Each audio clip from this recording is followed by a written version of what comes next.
جو شرح نمو ہے اس میں اضافہ ہوگا. تو تمام تر فوکس اکانومی کے اوپر ہے, اور وزیر اعظم کی ذاتی کاوش سے اب ایف بی آر کی ڈیجیٹلائزیشن ہونے جا رہی ہے, جہاں پہ کئی سو ارب روپے کا سالانہ نقصان ہوتا ہے. تو میں سمجھتا ہوں کہ دیکھیں, یہ ملک ہے تو سیاست ہے, یہ ملک ہے تو سیاستدان ہیں, تو اس لیے ہمیں معیشت کو سیاست کی نظر نہیں کرنا. اور اس میں میری ایک اور التماس ہوگی, بڑے ادب کے ساتھ میں گزارش کروں گا. کئی دفعہ ایسی خبریں آ جاتی ہیں جن سے معیشت پر منفی اثر پڑتا ہے, تو اس کے لیے ہم حاضر ہیں. آپ نے ویریفائی کرنا ہے, آپ نے اس کو کنفرم کرنا ہے. ہماری منسٹری کے دروازے کھلے ہیں, ہم آپ کے سامنے حاضر ہیں, ہمارے سے کنفرم کر لیں. کئی دفعہ ایسی خبریں آ جاتی ہیں, اور اب بھی دیکھیں وزیر اعظم نے چینی سرمایہ کاری کو, پاک چین دوستی کو بڑی اہمیت دی, اور وہ خود گئے داسو جا کے انہوں نے چینی انجینئر سے ملاقات کی, اور چینی انجینئرز کے ساتھ انہوں نے ملاقات کے اندر سیکیورٹی کے جو معاملات تھے اس پہ روشنی ڈالی, تعزیت کی, اظہار ہمدردی کیا, اور اس میں بھی خاصی انشاءاللہ تعالیٰ پیش رفت ہے. عوام کے سامنے وہ بھی حقائق لے کے آئیں گے. اور چینی سیکیورٹی پہ وزیر اعظم 4 سے 5 میٹنگز کر چکے ہیں. تو یہ دیکھیں, یہ معیشت کی بہتری, قومی مفاد, یہ وہ چیزیں ہیں جس پہ پوری قوم اکٹھی ہے, اور اس میں ہمیں امید رکھنی چاہیے. اور جو امید ہوتی ہے, امید سے بہت سے مسئلے حل ہوتے ہیں. اور امید ایسے شخص سے ہے جس کا نام شہباز شریف ہے, جس نے ماضی میں ڈیلیور کیا ہے, جس نے ماضی میں 12.5 سال میاں نواز شریف کی قیادت میں اگر آپ دیکھیں پنجاب کے اندر, تو پنجاب کا نقشہ بدلا. اس کے بعد اب مریم نواز شریف صاحبہ بہت اچھا کام پنجاب کے اندر کر رہی ہیں. تو دیکھیں, یہ امید اور جو ڈیلیوری ہے یہ ساتھ ساتھ ہے. اور میں سمجھتا ہوں کہ آج کابینہ کو تفصیلی بریفنگ اس حوالے سے بھی دی گئی, اور باقی معاملات بھی زیر غور آئے, اور اس پہ بڑی سنجیدگی سے غور ہوا. اور ہم نے اب آگے جو چیلنجز ہیں ان سے نمٹنے کے لیے مزید حکمت عملی بھی بنانی ہے, اور سیاسی جماعتیں اس پر انشاءاللہ تعالیٰ اکٹھی ہوں گی. پارلیمنٹ کے فورم پہ بھی آج ایک گرینڈ الائنس کا بھی ایک اعلان کیا گیا ہے. تو اس گرینڈ الائنس میں باقی کون سی جماعتیں شامل ہیں وہ نام نہیں بتایا گیا. ایک جماعت نے اس کا اعلان کیا کوئی احتجاجی لاہ عمل کے حوالے سے, مگر اس میں اور کون سی سیاسی جماعت شامل ہے اس گرینڈ الائنس میں؟ گرینڈ کا مطلب ہوتا ہے ایک بڑے اسکیل کے اوپر, ایک بہت اعلیٰ سطح کے اوپر. تو گرینڈ الائنس میں کوئی 1-2 جماعتوں کا نام اگر بتا دیتے تو اچھا ہوتا. اور میں سمجھتا ہوں آج خوش آئند ہے کہ ڈاکٹر عاصم صاحب جو فزیشین ہیں, بشرا بی بی کے, انہوں نے آج ان کی صحت کو تسلی بخش قرار دیا ہے. اور جو ایک افواہ سی چل رہی تھی وہ دم توڑ گئی ہے, اور انہوں نے اس حوالے سے ٹی وی پہ انٹرویو بھی دیا, اور کہا کہ وہاں پہ ان کو کوئی ایسی دقت نہیں ہے جس کی وجہ سے کوئی صحت کی خرابی کا معاملہ ہو. تو میں سمجھتا ہوں کہ یہ بھی ایک اچھی چیز ہے کہ معالج کی طرف سے یہ بیان آ جانا, کیونکہ دیکھیں جو غیر یقینی صورتحال ہوتی ہے جس سے افواہیں جنم لیتی ہیں معیشت کو بھی, اس کے لیے وہ ایک اچھا رجحان نہیں ہوتا. تو میں سمجھتا ہوں کہ ہم نے معیشت کے حوالے سے اپنی ٹون سیٹ کی ہے, اور اس کے ساتھ ساتھ اس ملک کے یوتھ کو امپاور کرنے کے لیے بہت جلد ایک لاہ عمل کا اعلان کیا جائے گا. آج میرے ساتھ کوآرڈینیٹر ہماری جو موجود ہیں کلائمیٹ چینج کے اوپر, امینا صاحبہ, آج رانا مشہود صاحب جو chairman P M youth programme, انہوں نے بھی آج ایک پریس کانفرنس کی.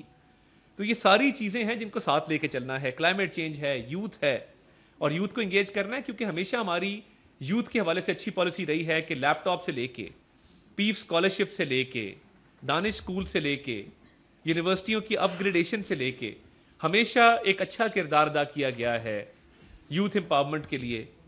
اور پی ایم نے پچھلے دنوں جو ملاقاتوں کا سلسلہ شروع کیا, پاکستان کے ہیرو ہیں وہ جیولن تھرو, اور جو اب جنوبی افریقہ جا رہے ہیں ان کے ویزے کی بھی فیسیلیٹیشن کی گئی, ارشد ندیم, اور ان کا مقابلہ ہر سال ہوتا ہے ایشین گیمز میں بھی, اور اولمپکس میں بھی وہ پاکستان کی نمائندگی کرتے ہیں, اور ہمیں میڈل ہمیشہ لے کے دیتے ہیں.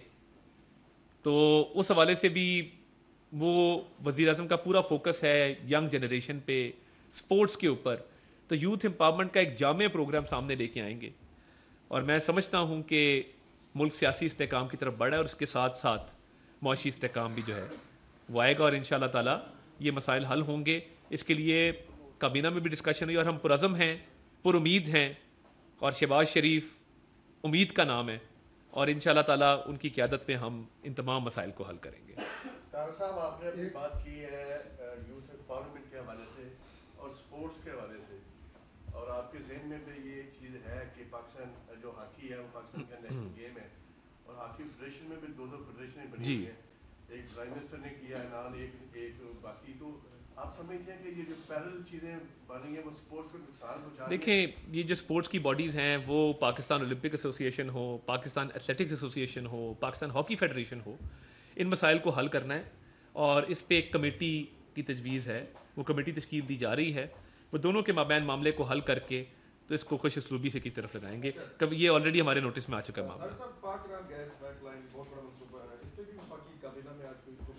آج اس پہ کوئی گفتگو آج کے اجلاس میں نہیں ہوئی, مگر اس طرح کے جتنے پروجیکٹس ہیں وزیر پیٹرولیم جناب مصدق ملک صاحب اس پہ تفصیلی بات بھی کریں گے. تو جب گفتگو اس پہ ہوگی آپ کو بتا دیں گے. آج کی کابینہ کے ایجنڈے میں جو معاملات شامل تھے اور جو اکانومی کے حوالے سے بات ہوئی اس سے میں نے آپ کو آگاہ کر دیا. جی عرفان صاحب.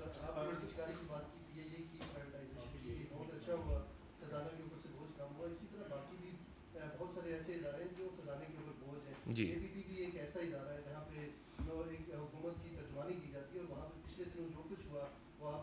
آپ نے بہت اچھا کیا, یہ سوال کیا, بہت شکریہ. میں نے بغیر کسی کے کہے, بغیر کسی درخواست کے ایک کمیٹی تشکیل دی ہے.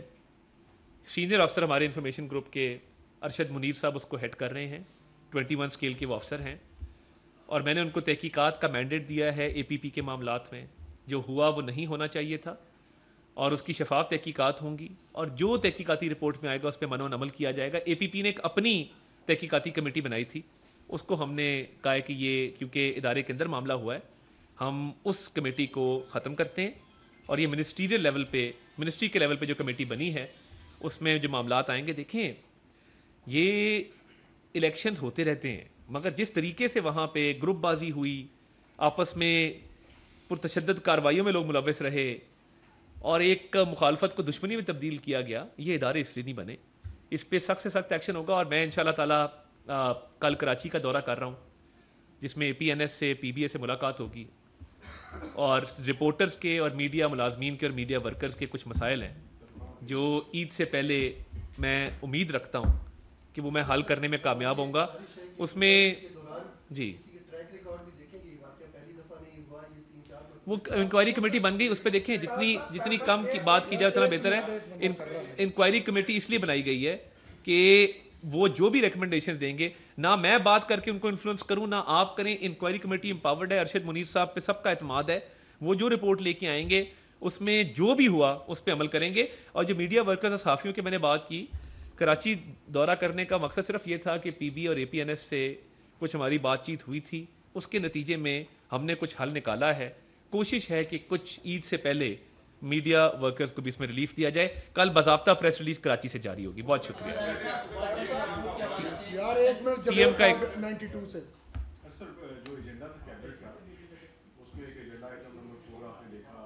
میں آپ کو بتا چکا ہوں, اس پہ آپ سوال کر کے اپنا بھی ٹائم ضائع کریں گے, آپ کو پتہ ہے ساری بات کا. ہاں جی جی جی, یہ عمران خان صاحب کے دور میں والٹن ایئرپورٹ والا معاملہ ہوا تھا, کانٹریکٹ اس دور میں ہوا تھا. وہاں سڑکیں بن چکی, اسٹریٹ لائٹیں لگ چکی, ڈیولپمنٹ ہو چکی ہے, اور میں ہی اس پہ پریس کانفرنسز کرتا تھا. اب اس کانٹریکٹ کو دیکھ رہے ہیں کہ کیا ہو سکتا ہے. عمران خان صاحب کے دور میں ہوا تھا, اور وہ انہوں نے اونے پونے وہ اس زمین کا کانٹریکٹ کیا تھا, مگر ہم ملک میں بزنس جو ایک کانفیڈنس ہے, انویسٹر کانفیڈنس ہے, اس کو نقصان نہیں پہنچانا چاہتے. اس کانٹریکٹ کو دیکھا جا رہا ہے کہ اس میں کیا چیز ہے جس کو ٹھیک کیا جا سکتا ہے. بہت شکریہ.